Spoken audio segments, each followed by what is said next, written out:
દ્વારકાધીશ મિત્રો, હું છું ભાવેશ ને અત્યારમાં છે ને અમારા ગામમાં છે કથા, તો અત્યારે તમને સાંભળાય તો સાંભળો.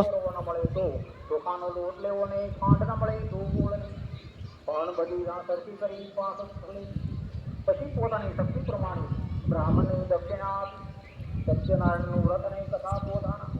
સદાવાલા વિષ્ણુમિત્ર સાથે સાંભળી પછી પોતાના સદાવાલાને બ્રાહ્મણો સાથે ભોજન કરે અને ભક્તિ કરી સત્યના ભગવાનની અંદર ઉત્સવા ગાયન કરું પોતાને ઘરે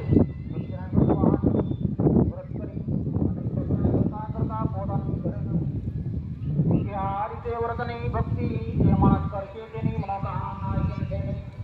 ઘોર કલયુગમાં નિષ્ફળતા એવા લોકોમાંથી મુક્ત થયા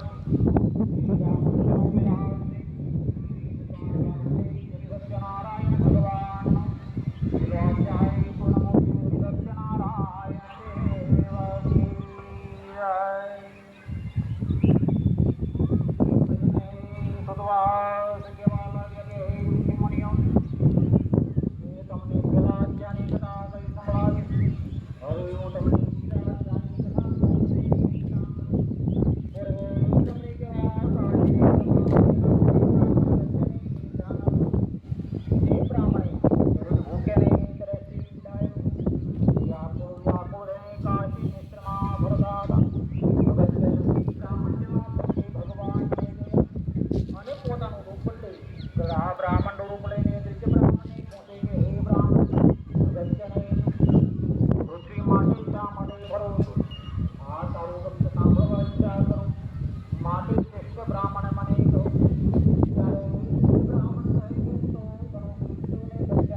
બ્રાહ્મણો કે સર્વ વિધાન ભગવાન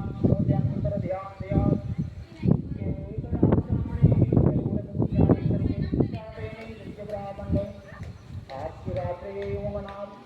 બીજે દિવસે સૂર્યોદય જાણી સત્યનારાયણ ભગવાન એવો સંકલ્પ કરી અમે સારી વાત મોદક દીક્ષા માંગવા માટે એ દિવસે એ બ્રાહ્મણને મનોદ્રવ્ય મળતા આ દ્વારસ બ્રાહ્મણે પોતાના સગા સંબંધી ચમચને બોલાવી સાથે સત્યનારાયણ ભગવાનનું વ્રત કરી એ બ્રાહ્મણે પૂર્ણ ભક્તિ અને સત્યનારાયણ ભગવાનનું વ્રત નહીં પૂજન કર્યા થોડા વર્ષમાં વિષ્ણુ બ્રાહ્મણ દુઃખ મુક્ત અગણ સંપત્તિનું માલિક થયું એવા સત્યનું વ્રત નહીં અંતમાં કલયુગના વિવેક તાત્પર્ય અનુભવ તો સત્યનારાયણ ભગવાનના વ્રતમાં આમ જાણે એ બ્રાહ્મણે આવનાર પૂર્ણમના દિવસે વ્રત પૂરા કરીએ સત્યનારાયણ ભગવાન કરતા તેના મુક્ત થયોને દુર્લભ એવા મોક્ષ પદ જે વખતે સત્યદેવનું વ્રત નહીં તો ફેમિલી કેવી લાગી તમને કથા, એટલી જ આપણે શૂટ કરીએ છીએ. સંભળાણી હોય ન સંભળાણી કંઈ ખબર નહીં.